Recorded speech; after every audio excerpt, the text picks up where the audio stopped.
제자들이 노를 저어 10여리쯤 가다가 예수께서 바다 위로 걸어 배에 가까이 오심을 보고 두려워하거늘 이르시되 내니 두려워하지 말라 하신대. 밤중에 갈릴리 바다를 항해하던 제자들은 두려움에 휩싸였고 예수님께서 나다 두려워하지 말라고 말씀하심으로 두려움을 극복하였습니다. 제자들이 무엇을 두려워하였을까요? 두 가지입니다. 첫째는 풍랑이는 갈릴리 바다에서 죽을까 봐 두려워한 것이고요. 둘째는 놀랍게도 바다 위로 걸어오는 예수님 때문이었습니다. 제자들의 상황을 자세히 들여다봅시다. 달도 별도 없는 완전히 깜깜한 밤, 갈릴리 바다 한가운데서 제자들이 풍랑과 사투를 벌이고 있습니다. 저 멀리서 무언가 희끗희끗 보이는데 가까이 보니 사람의 모습입니다. 유령이다. 귀신이 나타났다. 더 자세히 보니 예수님의 모습입니다. 아, 예수님의 모습을 한 유령이구나. 바다도 무섭지만 예수님 귀신은 더 무섭습니다. 이렇게 한번 생각해 보십시다. 인생이 당면하고 있는 문제만 해도 큰데 여기에 하나님이 개입하시면 문제가 더 복잡해집니다. 예를 들어 어떤 사람이 중병에 걸렸습니다. 병에 걸린 것만 해도 아파 죽겠는데 여기 하나님이 개입하면 어떻게 됩니까?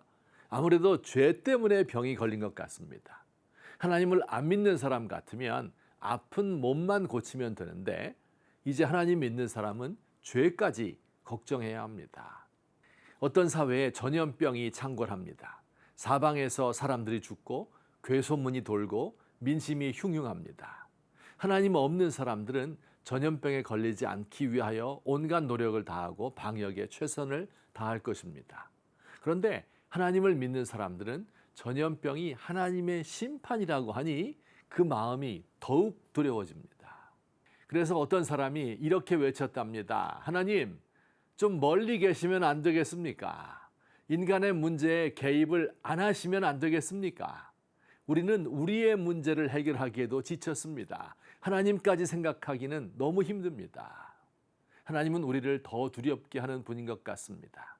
자, 어떻게 해야 하겠습니까? 사랑하는 성도 여러분, 이렇게 생각해 봅시다.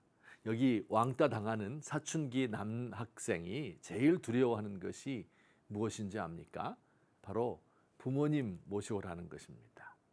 이 학생은 이미 충분히 문제가 있습니다. 공부도 잘 못하고 친구들 사이에 왕따가 되어 지옥 같은 삶을 살고 있어요. 그런데 아버지까지 아시면 어떻게 됩니까? 아버지는 아마 나에 대해서 실망하고 나를 미워할지도 모릅니다. 그래서 아버지를 모셔오라는 것을 제일 두려워합니다. 실제로 있었던 일인데요. 문제가 있는 중학생 소녀들이 가출을 했습니다. 집을 나가보니 무서운 세상입니다. 며칠 동안 친구 집에서 신세를 지다가 나쁜 아저씨들을 만나서 매를 맞고 몸을 파는 신세로 전락할 지경에 이르렀습니다. 이들이 제일 무서워하는 게 뭔지 압니까? 바로 놀랍게도 엄마입니다.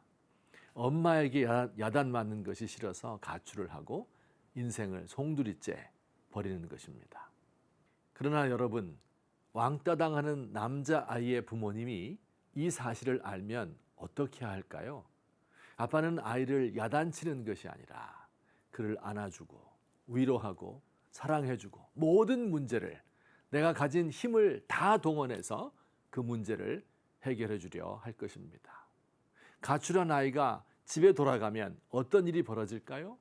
엄마가 딸을 끌어안고 울고 위로하며 사랑해 줄 것입니다.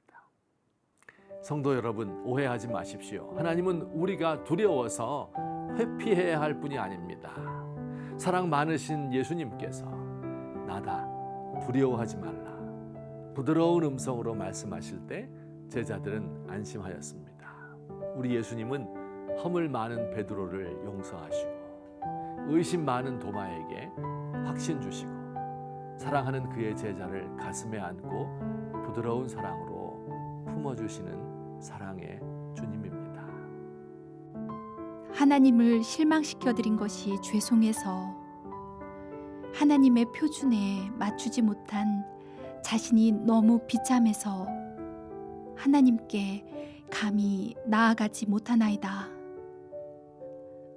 그러나 하나님은 사랑으로 두려움을 덮으시는 아빠, 아버지임을 믿습니다.